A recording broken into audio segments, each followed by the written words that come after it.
Well, today we have some details on the funeral plans to honor former President Jimmy Carter. And it all begins on Saturday.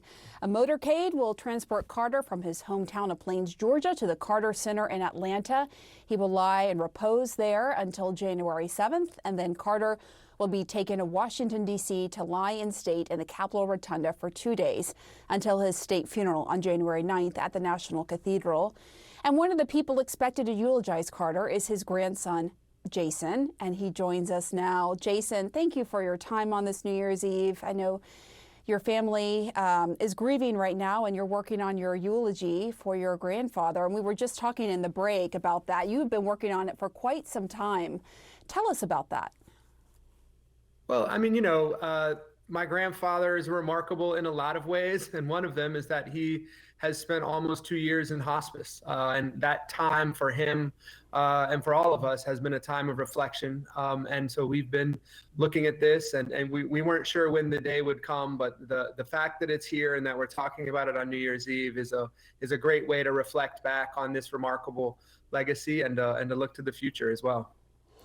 Yeah, you talked about how New Year's was a big tradition for the Carter family. Tell us about that. How are you remembering him today?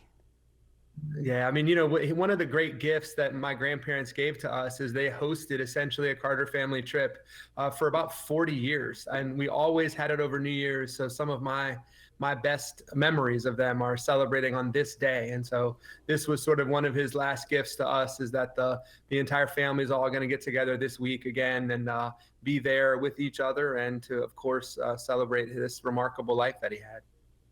Your grandfather clearly influenced you and your career path, including your own run in politics as a Georgia state senator. Tell us, how did his advice guide your life? In a lot of ways, some of it was just leading by example, right? I watched him get so enriched by the time that he spent in different places around the world. When I graduated from college,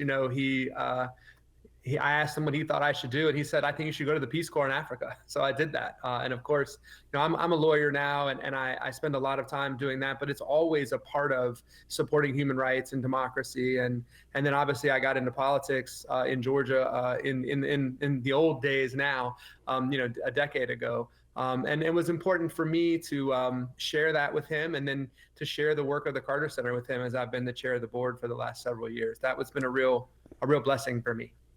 I saw another interview you did. You were kind of joking, though, about the campaign advice he gave you. Oh, yeah. Number one, he wasn't a great campaigner. He did get elected president of the United States. I think my grandmother was really the great politician in the family, however. But no, it's different eras. When I ran for governor, it was all fundraisers and media buys. And when he ran for governor, he shook 600,000 hands, right? It was just a different era. But the thing he taught me about politics that sometimes gets lost is you can be a person like him who doesn't change, who stays who they are, who stays true to their principles and their beliefs, despite all of the temptations of politics. And it's just good to know that person can exist in this world. Yeah, tell us some of those stories of, post-presidency, just how he maintained his roots and just stayed grounded and humble and frugal, right? Yeah, certainly frugal. My grandparents moved back to the same house that they lived in before the White House. And it's, a tiny country house in Plains, Georgia. They never changed a thing down there. As we've said repeatedly, they have a microwave oven that you dial up and it ticks down, tick, tick, tick. It's unbelievable. It's probably 40 years old. And why change it if it still works, right? They had that Depression era belief in not changing things. And, he made a lot of furniture himself. He was a country guy. And my memories of him are like memories of other people's grandfathers, going fishing, going to the Braves games. It's remarkable how regular they were, really. I had a pawpaw as well, and then a bob, and just they shaped my life in so many ways, and I miss them tremendously. So I'm thinking about you right now and what you're going through. Your grandfather, though, what a blessing. He lived the longest of any president. You had him for a long time in your life. What kept him going so long? And as we turn the page on a new year, what do you think sort of his life lessons were, and going for so long and living such a happy, long life, especially with his beautiful marriage with Rosalind. Yeah. They were married for 77 years. And that's just an incredible blessing, right? There's a lot of health luck involved in that. But there's also a lot of faith and love and excitement for each other.